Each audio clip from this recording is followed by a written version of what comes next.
CCની મુખ્ય પરીક્ષામાં ગુજરાતી વ્યાકરણના 15 માર્કનું ગ્રામર પૂછાવાનું છે. તો આજે આપણે એના મોડલ પેપર 2ની ચર્ચા કરીએ. સૌપ્રથમ રૂઢિપ્રયોગ. નાક લીટી હેચવી એટલે શું?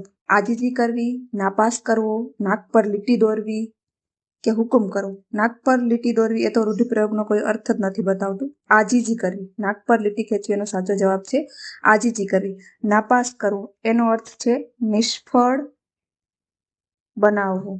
હુકુમ કરવો એનો અર્થ છે યાજ્ઞા આપવી. સાચો જવાબ છે આજીજી કરવી. ત્યારબાદ બીજો પ્રશ્ન. નીચે આપેલ કહેવતનો સાચો અર્થ વિકલ્પમાંથી પસંદ કરો. બેહડા ખાવા ને જાયફળનો કેફ રાખવો. ભૂખ આગળ બધા દુઃખો ગૌણ છે. આ વાક્ય બંધ બેસતું નથી. જુદા જુદા બહાના બતાવવા. આ વાક્ય પણ ખોટું છે. ગરીબ હોવા છતાં વૈભવનો સ્વપ્ન જોવા. આ વાક્ય સાચું છે. બેહડા એ ખૂબ સસ્તી વસ્તુ છે, જ્યારે જાયફળ એ મોંઘી વસ્તુ છે. તો બેહડા ખાવા એટલે કે સસ્તી વસ્તુ છે, અને જાયફળ એટલે કે કેફ નસો મોંઘી વસ્તુ છે. મતલબ ગરીબ હોવા છતાં વૈભવના સપના જોવા, આ એનો સાચો અર્થ છે.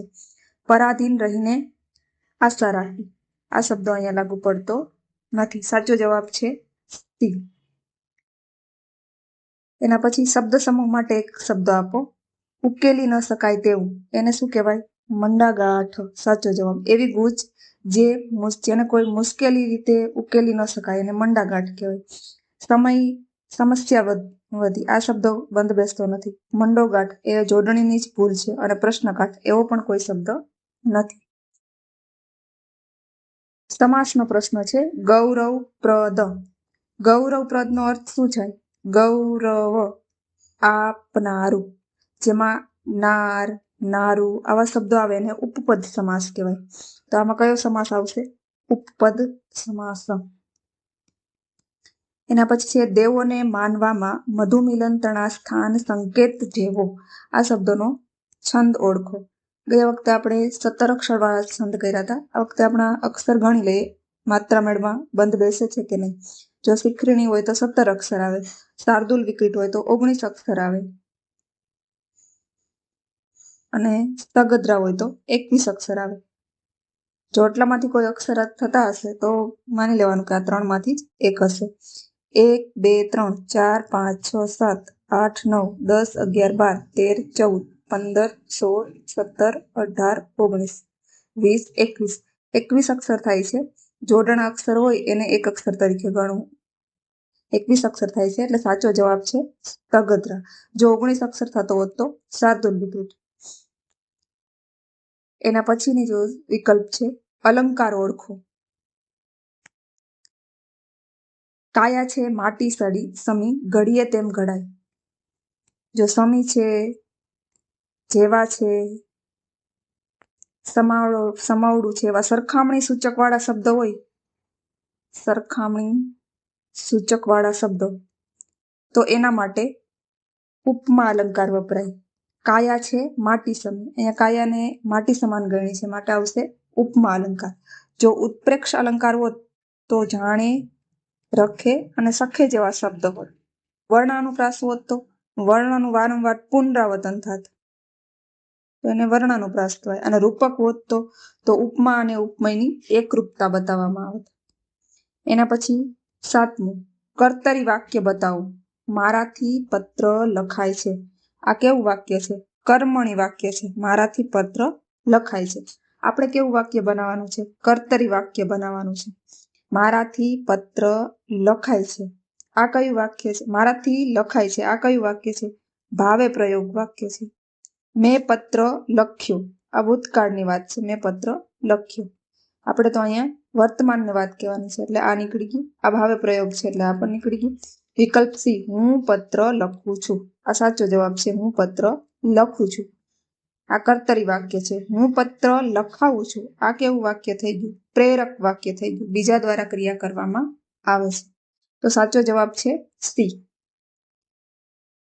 એના પછી છે નીચે આપેલા વિકલ્પોમાંથી સાચી જોડણી પસંદ કરો. જોડણીનો વિકલ્પ છે સાચી જોડણી પસંદ કરો. ગિરિશૃંગ, ગિરિશૃંગ, ખાલી શબ્દમાં જ ભૂલ છે. ગિરી, ગિરી, ગિરી અને ગિરી. જ્યારે પર્વતની વાત કરવામાં આવે, ગિરિશૃંગ એટલે પર્વતની ઉપરનું શિખર. જ્યારે પર્વતની વાત કરવામાં આવે ત્યારે જોડણીમાં ગી અને રી બંને હસ્વ આવે. તો ગિરી, ગિરી એટલે અહીંયા એ જગ્યાએ છે. ગી દીર્ઘ છે એટલે ખોટું. ગી દીર્ઘ છે એટલે ખોટું. અહીંયા બી ગી દીર્ઘ છે. તો જવાબ આવશે એ, ગિરિશૃંગ. નીચેનામાંથી ઉચિત વાક્ય રચના કઈ ગણાય છે? રામ લક્ષ્મણ સીતા વનમાં ગયા. આમાં શું ભૂલ છે? રામ, લક્ષ્મણ, સીતા વનમાં ગયા. જો આ ત્રણેય બહુવચન શબ્દ છે, બહુવચન ધરાવતા શબ્દ છે અથવા તો માનવાચક શબ્દ છે. જ્યારે માનવાચક શબ્દ હોય ત્યારે ગયા છે એની ઉપર અનુસ્વાર આવે, એટલે આ એ વિકલ્પ ખોટો છે. રાધાએ મગફળી અને ગોળ ખાધો. અહીંયા બે વસ્તુ ખાધી છે, તો ખાધો શબ્દ નહીં આવે, ખાધા શબ્દ આવશે. એના પછી બા અને મોટી બેન અમદાવાદથી આવી ગયા છે. તો બા અને મોટી બેન આ બંને આવી ગયા છે નહીં, આવી ગયા અથવા તો આવ્યા, કેમ કે આવવાની ક્રિયા સંપૂર્ણ થઈ ગઈ છે. તો આ વાક્ય પણ ખોટું છે. મીરાએ એક ભજન ગાયું. મીરા એક ભજન ગાયું. ભજન છે નપુંસકલિંગ છે, તો એના પછી ગાયું મીંડું અનુસ્વાર સાચો છે. પછી ધૂન ગાય. ધૂન શબ્દ સ્ત્રીલિંગ છે, તો એના પછી ગાય આ પણ સાચું છે. તો વિકલ્પ ડી યોગ્ય છે. એના પછી છે હે પ્રભુ રક્ષા કરો. કઈ વિભક્તિ છે? વિભક્તિ જણાવવાની છે. હે પ્રભુ રક્ષા કરો. તો આ વિભક્તિ છે અષ્ટમી વિભક્તિ, સંબોધન તરીકે. જ્યારે અષ્ટમી વિભક્તિ હોય ત્યારે એમાં શબ્દ તરીકે હે, અરે, ઓ એવા શબ્દ મૂકવામાં આવે. તો આ કેટલામી વિભક્તિ છે? અષ્ટમી વિભક્તિ છે. એના પછી સંધિનો સાચો જવાબ માત્રેષણા. માતર, માતૃ, માતૃ કે માત્ર, આ બધા એષણા વાળું તો સરખું જ છે અહીંયા, તો એમાં કશું જોવાનું છે નહીં. માતર આ શબ્દ ખોટો છે. માતુ નહીં, માતૃ આવશે. તો અહીંયા સી વિકલ્પ સાચો છે. આ બી ખોટો છે. માત્ર પણ નહીં આવે, માતૃ એષણા. મતલબ અહીંયા રૂ અને એ પ્લસ રે બનેલો છે સંધિના નિયમ પ્રમાણે. તો માતૃ એષણા સાચી જોડણી છે. એના પછી છે ભાષાંતર કરો. ગુજરાતીમાં ભાષાંતર કરો. The sun rise in the East. વિકલ્પ એ સૂરજ પૂર્વમાં ઉગ્યો હતો. પહેલા તો આ સનાતન સત્ય છે. સનાતન સત્ય. ઉગ્યો હતો આ ભૂતકાળ અહીંયા ખોટું છે.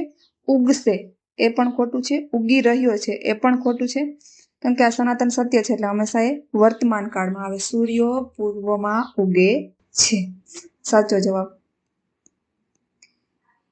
એના પછી નીચેના શબ્દની સાચી રીતે છૂટા પાડેલા સ્વર અને વિકલ્પ પસંદ કરો. ધ્વનિ શ્રેણીમાંથી લીધો છે શ્રવણ. હવે શ્ર શબ્દ છે, આ શ્ર એની અંદર મીંડાવાળો સ, ર અને અ ત્રણેય સાથે આવે. તો અહીંયા તો સફાડિયાવાળો સ છે, આ સગડીવાળો સ છે, અહીંયા છે પણ અહીંયા શ્રા છે. શ્રાવણ નથી, શ્રવણ છે. તો આ વિકલ્પ ખોટો, બી વિકલ્પ ખોટો, સી વિકલ્પ ખોટો. શ્ર, વ અને હણ ધ્વનિ શ્રેણી પણ તમારા સિલેબસમાં છે. એના પછી નીચેનામાંથી પૃથ્વી શબ્દનો સાચો સમાનાર્થી કયો છે? પૃથ્વી. પૃથ્વીને આપણે કયા કયા નામથી બોલાવીએ? ધરા છે, વસુધા છે. તો આ સાચો શબ્દ છે વસુધા. નભ એટલે શું થાય? આકાશ. તો પાવક એટલે શું થાય? અગ્નિ. અનિલ એટલે શું થાય? પવન. એના પછી છે વિરુદ્ધાર્થી શબ્દ. અર્વાચીન શબ્દનો વિરુદ્ધાર્થી શબ્દ જણાવો. અર્વાચીન એટલે શું થાય? અર્વાચીન શબ્દનો અર્થ થાય આધુનિક, નવું. આધુનિક, નવું. તો આ તો એના સમાનાર્થી છે. આધુનિક, નૂતન અને નવીન આ એના શું છે? સમાનાર્થી છે. તો સાચો જવાબ એનો વિરુદ્ધાર્થી શું થયું? પ્રાચીન. આ મોડલ પેપરની ટેલિગ્રામ અને આન્સર જો તમારે જોતો હોય તો અમારી ટેલિગ્રામ ચેનલ ઉપર તમે જોઈન કરી શકો. Thank you for watching this video.